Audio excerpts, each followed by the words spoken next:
July 27వ తేదీ నుంచి శ్రీలంకతో జరిగే టీ20కి, ఓడిఐస్కి బీసీసీఐ 2 వేరువేరు టీంలను ప్రకటించింది. టీ20కి, ఓడిఐస్కి కామన్గా శుభ్మన్ గిల్ వైస్ కెప్టెన్సీ చేస్తాడు. ఈ విషయం కొంచెం ఆలోచించాల్సిన విషయం, తర్వాత మాట్లాడుకుందాం. అతనితో పాటు శివం దూబే, మహమ్మద్ సిరాజ్, బిష్నోయ్ 2 స్క్వాడ్లలో ఉన్నారు. ఇంక ఈ సిరీస్కి ఆల్మోస్ట్ జింబాబ్వేతో ఆడిన స్క్వాడ్ని సెలెక్ట్ చేశారు టీమిండియా సెలక్షన్ కమిటీ. ఓడిఐస్కి రోహిత్ కెప్టెన్గా మళ్ళీ టీంలోకి వచ్చాడు. రోహిత్ కోహ్లీలు శ్రీలంక ఓడిఐస్కి విశ్రాంతి కావాలని బీసీసీఐని అడిగారు. కానీ గంభీర్ వాళ్ళు ఉండాలని పట్టుబట్టడం, వాళ్ళు కూడా సానుకూలంగా స్పందించడం చకచకా జరిగిపోయాయి. ఓడిఐ వరల్డ్ కప్లో తన లాస్ట్ మ్యాచ్ ఆడిన శ్రేయస్ అయ్యర్ మళ్ళీ కంబ్యాక్ ఇచ్చాడు. బీసీసీఐ తన కాంట్రాక్ట్ను రద్దు చేసింది. కానీ గంభీర్తో అయ్యర్కి ఉన్న అనుబంధం, కేకేఆర్ కప్పు గెలవటం అతని కంబ్యాక్ కారణాలుగా చెప్పవచ్చు. కేఎల్ రాహుల్ కూడా అతను మళ్ళీ ఓడిఐస్లో కంబ్యాక్ చేశాడు. ఇంజురీ నుంచి కోలుకొని టీ20 వరల్డ్ కప్లో ఆడిన రిషబ్ పంత్ మళ్ళీ ఓడిఐలోకి వచ్చాడు. ఓడిఐస్ టీం చూసుకుంటే batters Rohit Sharma captain, Gill vice captain, Virat Kohli, Shreyas Iyer. Wicket keepers Rishabh Pant, KL Rahul. Allrounders Riyan Parag, Shivam Dube, Axar Patel, Washington Sundar.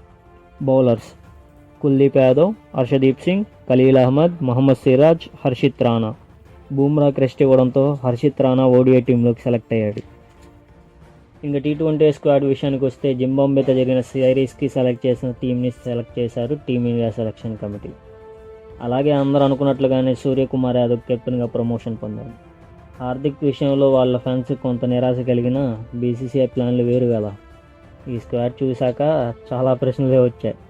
Ruturaj గైక్వాడ్ని select చేయలేదు. తన జింబాబ్వే సిరీస్లో 1 of the highest run scorer, తనని సెలెక్ట్ చేయలేదు. ముఖేష్ కుమార్ బౌలింగ్లో బాగా పర్ఫామ్ చేశాడు, తనని సెలెక్ట్ చేయలేదు. అలాగే Abhishek Sharma the fastest century చేశాడు, అయినా కానీ తనని సెలెక్ట్ చేయలేదు. ఎందుకు సెలెక్ట్ చేయలేదో బీసీసీఐకే తెలియాలి. ఇంకో విషయం ఏంటంటే వాషింగ్టన్ సుందర్ని సెలెక్ట్ చేయడం కొంత ఆనందం కలిగించింది. బ్యాక్ టు బ్యాక్ హ్యాట్రిక్ 6 చేసి అభిషేక్ శర్మ సెంచరీ చేసిన, Ruturaj Gaikwad 1 of the highest run scorer అయినా వాళ్ళిద్దరిని కాదని శుభ్మన్ గిల్ని సెలెక్ట్ చేయటం, దాంతోపాటు వైస్ కెప్టెన్ వేయటం కొంచెం ఆలోచించాల్సిన విషయం. అండ్ నెక్స్ట్ ఇంకోటి, సూర్యకి కెప్టెన్సీ ఇవ్వటం, తనకి డిప్యూటీగా గిల్లు, టీమిండియా ఓడిఐస్కి గిల్లు ఉండటం ఆ ఫ్యూచర్ని దృష్టిలో పెట్టుకొని ఇచ్చారేమో అనిపించింది. కానీ ఓడిఐలో కేఎల్ రాహుల్, టీ20లో సంజు శాంసన్ లాంటి ఎక్స్పీరియన్స్ బ్యాటర్స్ ఉన్నారు. వాళ్ళు ఆల్రెడీ ఐపీఎల్లో లక్నో టీమ్స్ని, రాజస్థాన్ రాయల్స్ టీమ్స్ని బాగానే లీడ్ చేశారు.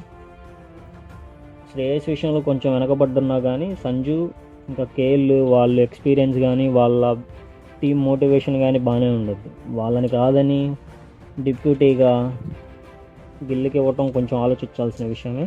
ఇంకోటి ఏంటంటే బీసీసీఐ వైఖరి ఎలా ఉందంటే, ఐపీఎల్లో గుజరాత్ టైటన్స్ కెప్టెన్సీ చేసే టీమిండియా కెప్టెన్సీ ఇచ్చేస్తా ఉన్నట్లుగా ఉంది. సర్లే, ఇంకా స్క్వాడ్ విషయానికి వస్తే batters Surya captain, Gill vice captain, Jaiswal, Rinku Singh batters. Wicket keepers Rishabh Pant, Sanju Samson.